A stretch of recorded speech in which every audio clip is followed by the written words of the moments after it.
From Bliss to Betrayal Chapter 1. The illusion of perfection. It's funny how you can live side by side with someone, share your most intimate thoughts and dreams, and yet not truly know them. Have you ever wondered how well you know the person you wake up next to each day? That was me once. A woman so deeply in love, so entwined with her husband, that I couldn't have imagined a single flaw in him or our life together. My name is Monica, and back then, my world revolved around my husband, Ryan. We had met in college, and he was everything I dreamed of in a partner. Charming, ambitious, loving. We built a life together that looked flawless from the outside. A cozy suburban home, a thriving social circle, and a quiet but fulfilling rhythm to our days. I would often wake early, starting the day with coffee and a gentle breeze from the garden window. I'd spend hours in my attic studio, surrounded by my art, lost in painting, before meeting him for quiet dinners and laughter-filled evenings. For years, this was my life. I'd take care of our home, our friends, and most of all, our love. When Ryan would leave for his business trips, I missed him, but I never questioned his long absences or his frequent late nights.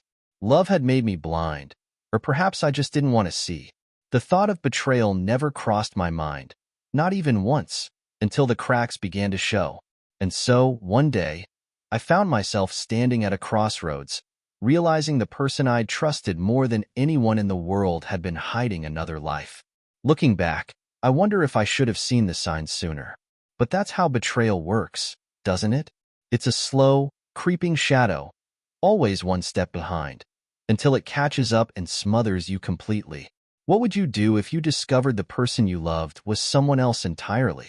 Would you fight, flee, or make them feel every ounce of the pain they caused? I found my own way, but I didn't take it lightly. This is the story of how I took my life back, one piece at a time, after betrayal shattered it. Author's comment. Monica's story begins with a question that so many of us ask ourselves. How well do we really know our partners? Her journey through trust, heartbreak, and ultimately self-recovery is a reminder that betrayal can happen in the most unexpected ways, even in the most seemingly perfect relationships. Keep reading to see if Monica finds her way back to happiness, or if revenge will consume her. Chapter 2. Cracks in the foundation. In the beginning, the signs were subtle, easy to dismiss. Ryan's business trips grew longer, and his late nights became routine. At first, I chalked it up to his growing career. He'd always been ambitious, climbing the corporate ladder, so these trips and meetings felt like a natural progression of his hard work. When I'd ask about his day, he'd brush off my questions with vague details, smiling that easy, polished smile that always melted my concerns away. But soon, his behavior became harder to ignore. He started dressing differently, investing in new colognes, frequent haircuts, even fine leather shoes I'd never seen before. I told myself it was just a phase, a change of style. Still, I found myself lying awake at night, a faint worry gnawing at me that I couldn't quite name. One evening, after a friend's birthday party, I came home early, feeling a little off. I walked into the house to find Ryan sitting alone in the living room, holding his phone tightly. He didn't look up right away, but when he did, his face was full of something strained. I thought I saw a flicker of guilt in his eyes, a flash that was gone as quickly as it came. He smiled and reached for me, but the warmth was missing. The next morning, the unease stayed with me. I was falling out of sync with my own life. Our beautiful home, which once felt like a sanctuary, now seemed filled with shadows and secrets. I'd walk through the house, seeing every room through different eyes. Had I missed something all this time? I felt helpless, trying to balance my instinct to trust with the feeling that something was terribly wrong. Little did I know, my world was about to shift in ways I never imagined. Author's comment. This chapter touches on the silent alarms that often precede betrayal. Monica is just beginning to feel the cracks in her marriage, though she doesn't yet know what's causing them. Readers, have you ever had that intuition something was wrong, even without evidence? This is the beginning of Monica's awakening. Chapter 3. The first clue. I spent the rest of the afternoon in a haze, moving through the motions of my day like a ghost, every part of me numb. I cooked dinner without tasting it, sat through a mindless television show without hearing a word, And when Ryan came home that night, I forced myself to smile. I watched him go through his routine, hanging up his coat, checking his phone, asking me how my day was, and every detail of that mundane, familiar scene suddenly felt twisted and strange. This man I'd loved, this home we'd built, it all seemed like a stage, and I was left wondering if any of it had ever been real. I barely slept that night, lying next to him, listening to his breathing, feeling like a stranger in my own bed. Memories of our life together flashed before me, tainted now with suspicion. How long had this been going on? How many of those business trips were really weekends with her? I replayed every late-night phone call, every unexplained absence, every time I had seen him smile at his phone when he thought I wasn't looking. And with each memory, my anger grew, tightening around me like a vice. But beneath the anger, there was a profound, shattering sadness, an ache that seemed to hollow me out. The next morning, I watched him leave for work, his tie slightly askew, the same easy smile on his face as he kissed my cheek. I wanted to scream, to slap him, to demand answers, but I held back. I knew I needed to stay calm, to keep my anger hidden. I needed time to gather myself, to figure out what I would do next. Confronting him now, without a plan, would only leave me more vulnerable. So I bit my lip, forced a smile, and watched him walk out the door, oblivious to the storm brewing inside me. Over the next few days, I became an actress, hiding my fury behind a mask of calm. I played the perfect wife, asking him about his day, nodding along as he talked about work, even laughing at his jokes. But inside, I was carefully observing, piecing together his lies, noticing the little details I'd ignored before. The cologne I didn't recognize, the new shirts he never wore at home, the way he would lock his phone the instant he saw me glance his way. I knew I needed more than a few text messages to confront him. I needed the full picture, the undeniable truth. So I began to gather evidence. I went through his emails, his credit card statements, tracing every purchase and phone call, each one another sharp edge that cut into me, reminding me of how much he had hidden. It was agonizing, each new piece of proof confirming the betrayal I had once refused to believe. But with each discovery, I felt my sorrow harden, transforming slowly into a cold, relentless resolve. I would wait. I would prepare. And when I confronted him, he wouldn't know what hit him. Author's comment. Monica's discovery is a powerful, heartbreaking moment. She's suddenly faced with undeniable proof of her husband's betrayal, yet she remains composed, strategizing her next move. How would you handle this situation? Could you hold your emotions at bay as she does? Chapter 4. Sleepless nights and hidden plans. I began each day with the same routine, each step performed with painful precision. I'd wake early, long before he did, so I could sit alone with my coffee, my thoughts spinning as I planned my next move. I'd watch him from across the room, studying him like a stranger, noticing things I'd once taken for granted. The way his eyes drifted as he mumbled an excuse, or the new cologne he'd wear for business dinners. All these little details I had once trusted felt sinister, hollow. I found myself fluctuating between rage and icy calm, each emotion fueling me in different ways. I'd catch myself clenching my fists when he'd reach out to touch me, pretending as if nothing had changed. His new tenderness was a bitter irony. He was careful with me now, almost reverent, as though his gentle touches could hide his deceit. But I was watching every move, waiting for the cracks to show. And the cracks did show. He became jumpier, avoiding my eyes, reaching for his phone the second it buzzed as if it held his last breath. I began to wonder if his unease was guilt, or fear that I might already know. But I didn't give anything away. I played my part too, smiling and nodding, even laughing when he tried to joke. My anger was my armor, and I wore it well. Slowly, I started putting my plan into place. I quietly opened a separate bank account, shifting money into it a little at a time, so it would go unnoticed. I took careful note of every suspicious expense in our finances, hotel stays, fancy dinners, gifts I'd never seen.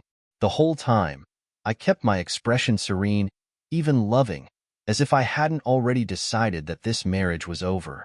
I wanted him to feel safe in his lies until I had every last piece of evidence I needed to confront him.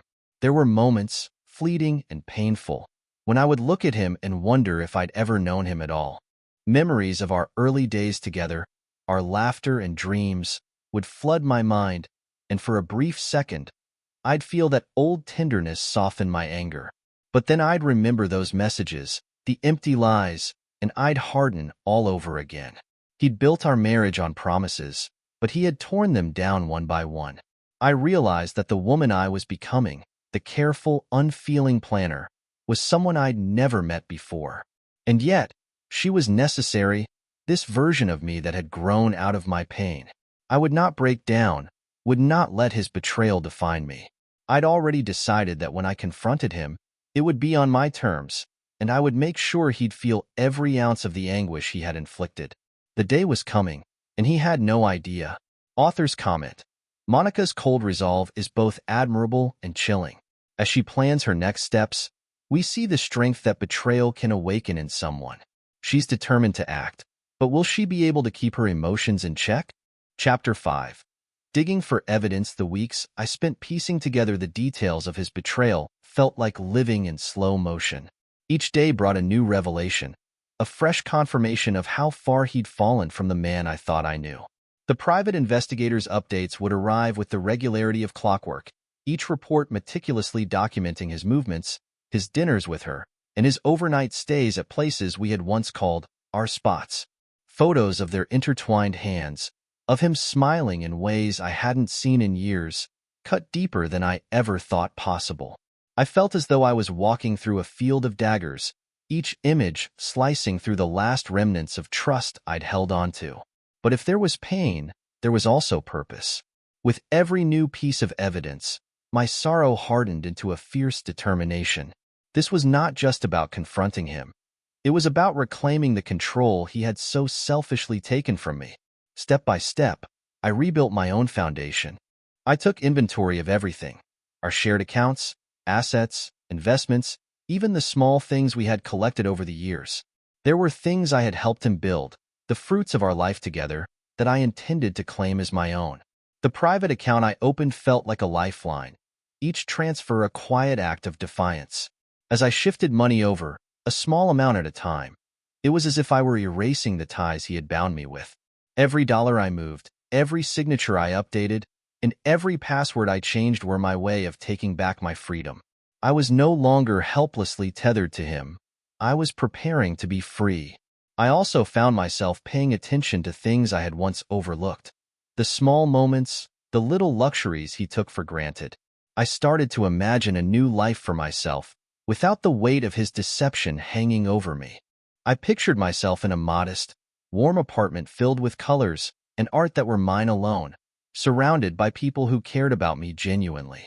It was a strange, comforting vision, and I clung to it as I kept moving through my preparations.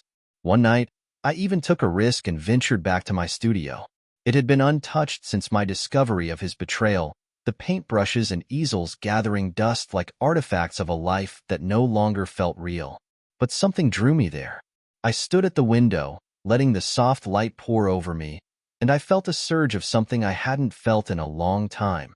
A small, fierce spark of inspiration. Slowly, cautiously, I began painting again, each brushstroke an act of healing, of reclaiming the joy that had been taken from me. With each step of my plan, I grew stronger. Ryan remained oblivious, of course, still lost in his world of secrets and lies. He would occasionally look at me with a puzzled expression, as if sensing a change he couldn't put his finger on. But he was too distracted, too complacent, to guess what was happening right under his nose. I took a quiet pleasure in that, knowing that soon he would understand just how profoundly he had underestimated me. As I finalized the last of my preparations, the weight on my heart began to lift. I had planned it all down to the smallest detail: my finances, my living arrangements, even the legal steps to ensure I wouldn't be left with any of his debts. My departure would be clean, efficient, and above all, empowering. I wanted to leave him reeling, forced to confront the empty space I would leave behind. Finally, the day I had been preparing for arrived. I waited until he left for work, listening as the front door closed with its familiar click, and then I began to move. I packed only what was truly mine, leaving behind anything that tied me to him. I took the framed photos off the walls, slipping our wedding photo into the trash without a second thought, and left behind all the gifts he had ever given me.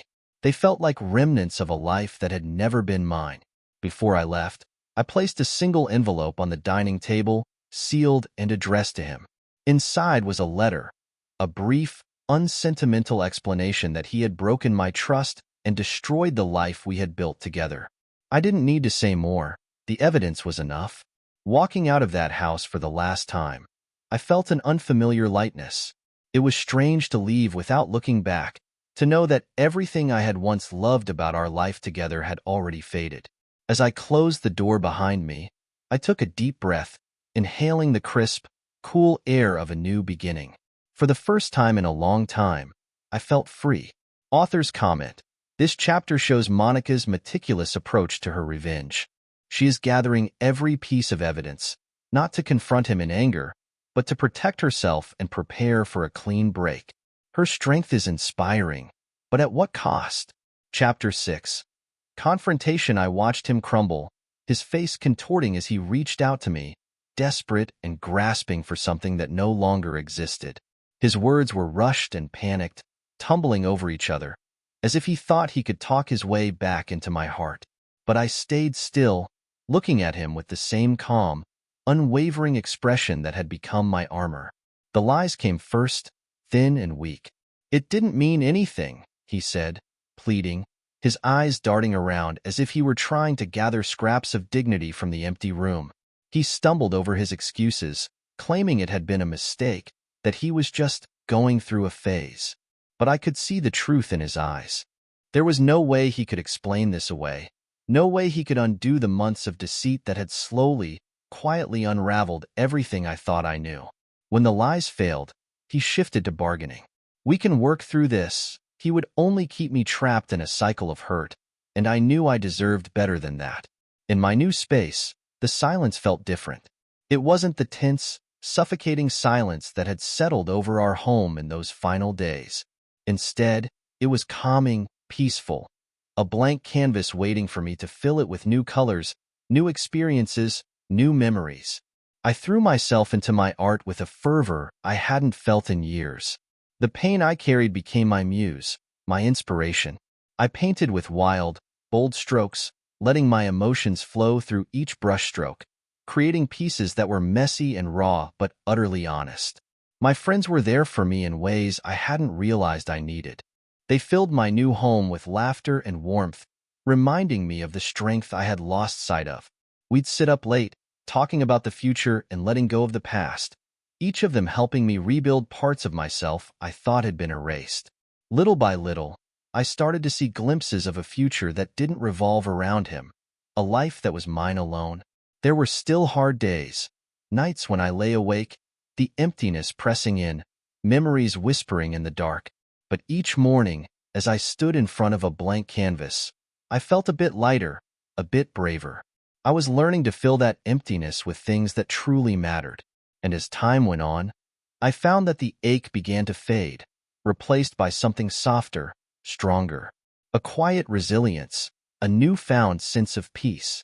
I was finally, slowly, coming back to myself. Author's comment: the aftermath of Monica's decision is painful but empowering.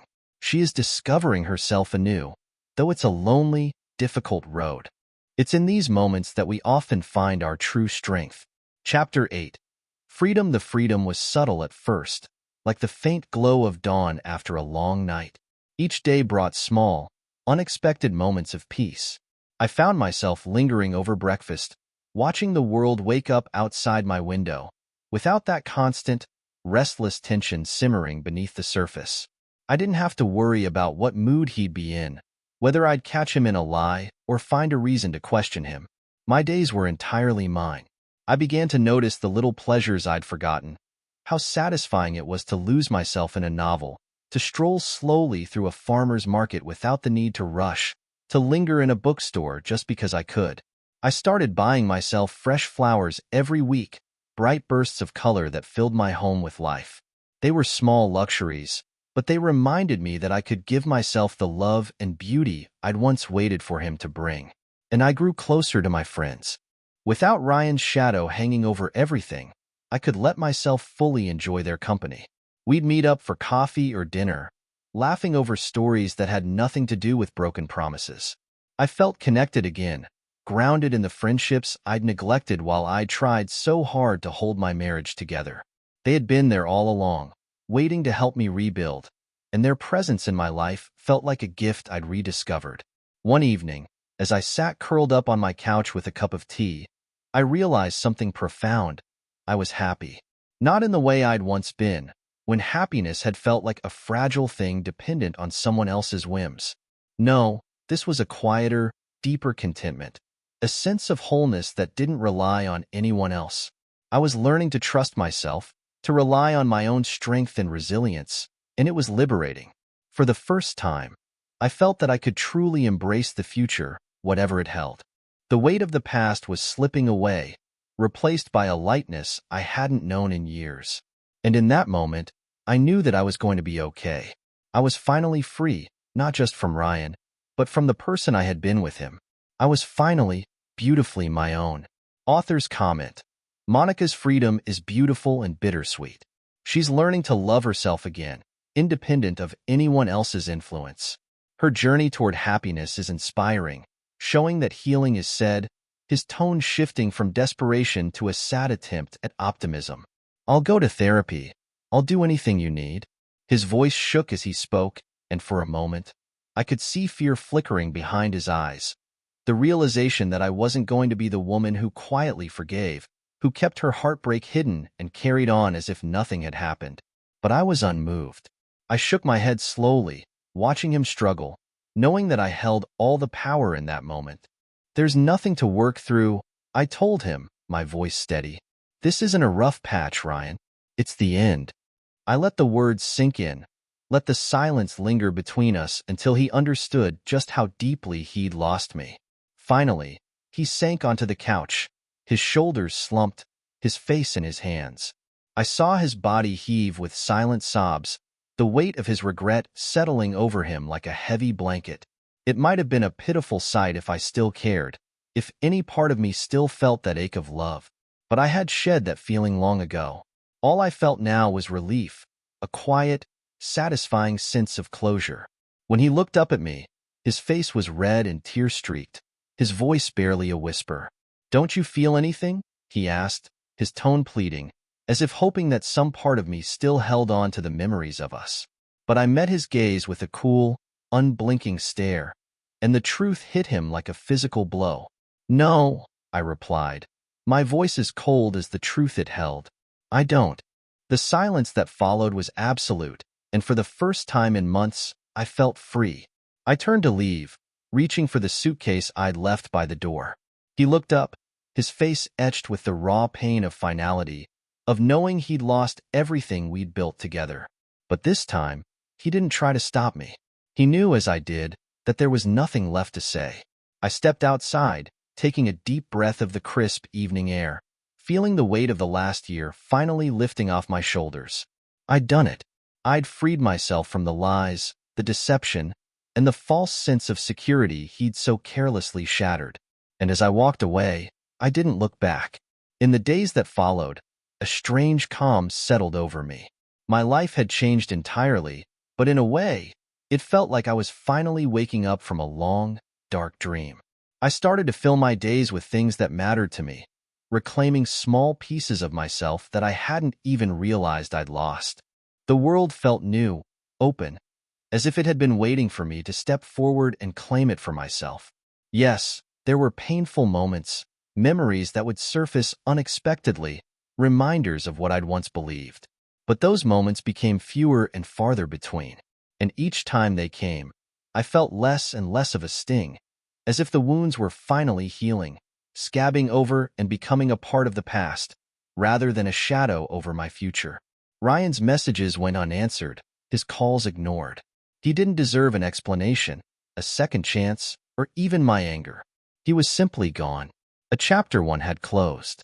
And in that quiet solitude, that peaceful space free from lies, I felt something I hadn't felt in a long time. I felt whole. Author's comment. The confrontation is intense and raw. Monica's refusal to let him explain or apologize shows her strength, but also her determination to protect herself from further hurt. What do you think? Was she too cold? Or did she have every right to shut him out completely? Chapter 7. The aftermath. As I packed up my things, the weight of our years together pressed down on me. The house, once a place of love and laughter, felt empty and hollow, as if the walls themselves had turned against me. I paused often, running my fingers over photo frames and souvenirs from our travels, each object a ghostly reminder of the life we'd built and the promises he'd broken. But every time doubt crept in, I reminded myself why I was leaving. I could stay, hold on to the memories, cling to a fantasy of what we used to be.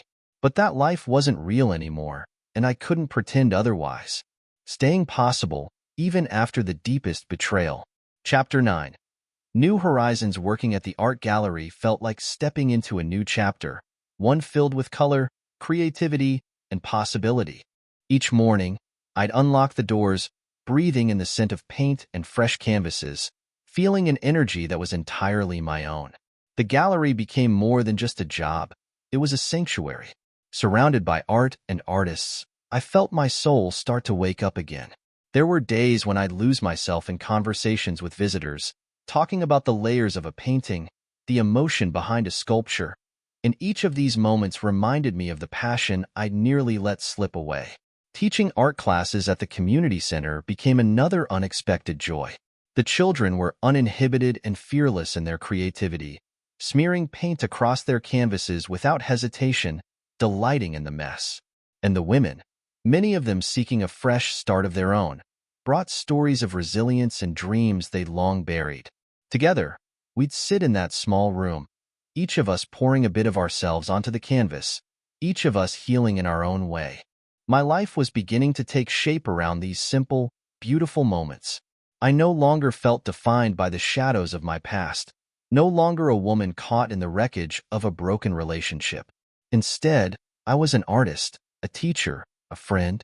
I'd often leave the gallery or the community center and wander the city streets, savoring my independence and the freedom to make each day exactly what I wanted it to be.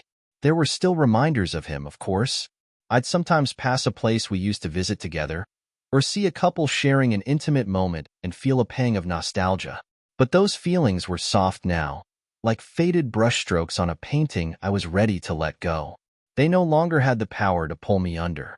One evening, after a particularly lively class, I stayed late, organizing the brushes and tidying up the tables.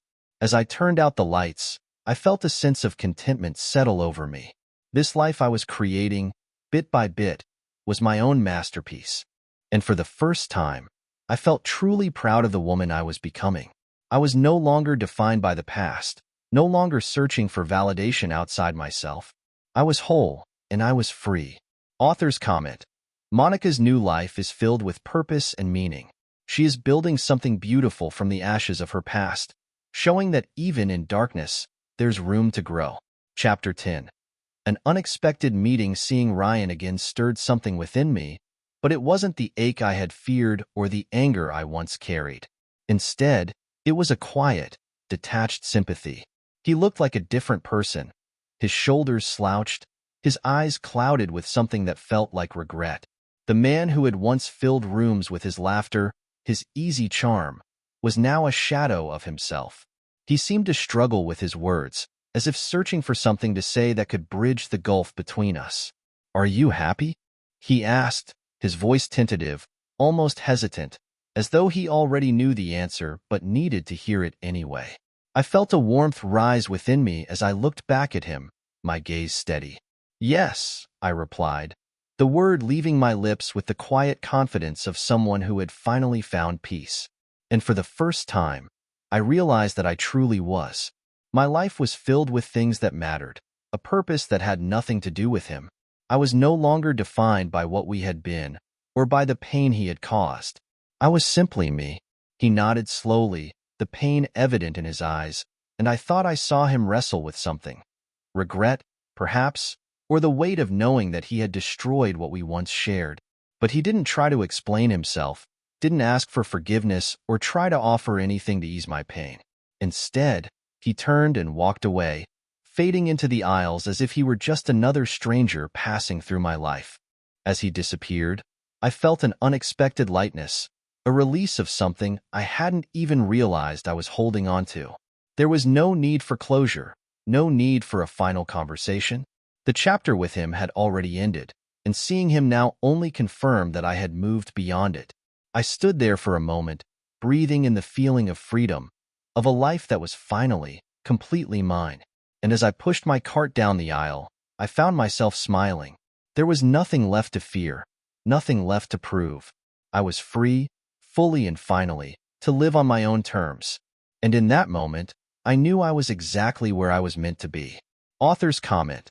This encounter with Ryan is a powerful moment for Monica.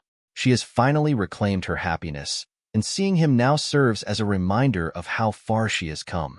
Chapter 11. The choice to forgiving myself wasn't easy. It was a journey marked by late nights and quiet reflections, by moments when guilt and self-doubt clawed their way back in.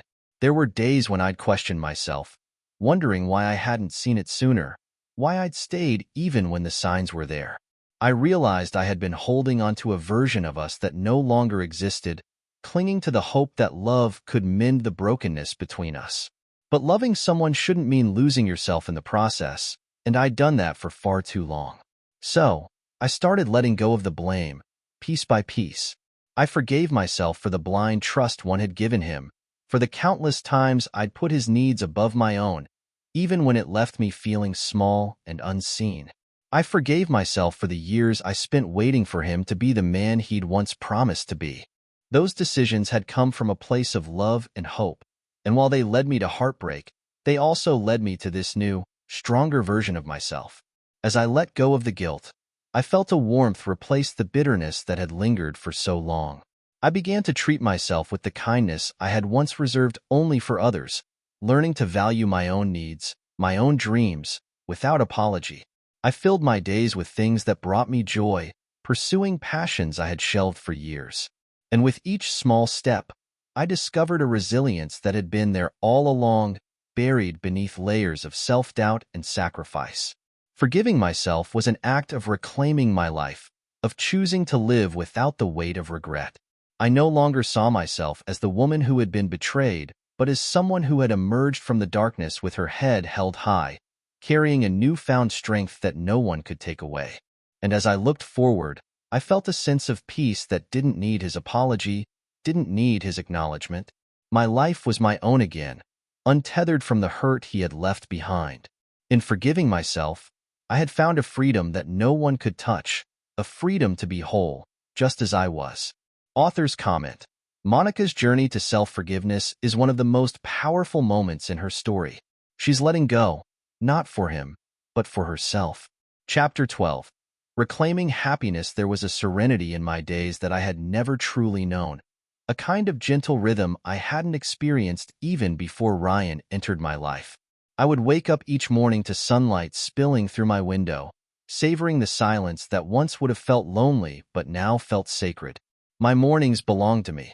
Slow cups of coffee, lingering walks, moments spent simply listening to the world around me. Every small detail of my routine was a quiet celebration of my independence. I surrounded myself with people who brought genuine joy into my life. Friends who listened, who laughed freely, who knew me for who I was rather than who I had been.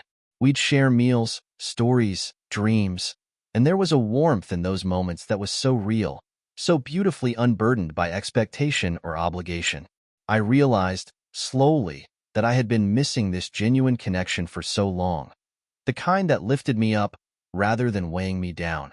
My work, too, began to blossom in ways I hadn't anticipated. I poured myself into my art with a fresh perspective, letting every brushstroke carry my truth. The colors on my canvas became bolder, the lines freer, as if I were capturing pieces of myself I had once kept hidden. People began to notice my art, connecting with the raw honesty I poured into each piece. It was more than a job. It was an expression of the woman I was becoming, and it filled me with a quiet pride. Happiness no longer felt like a pursuit.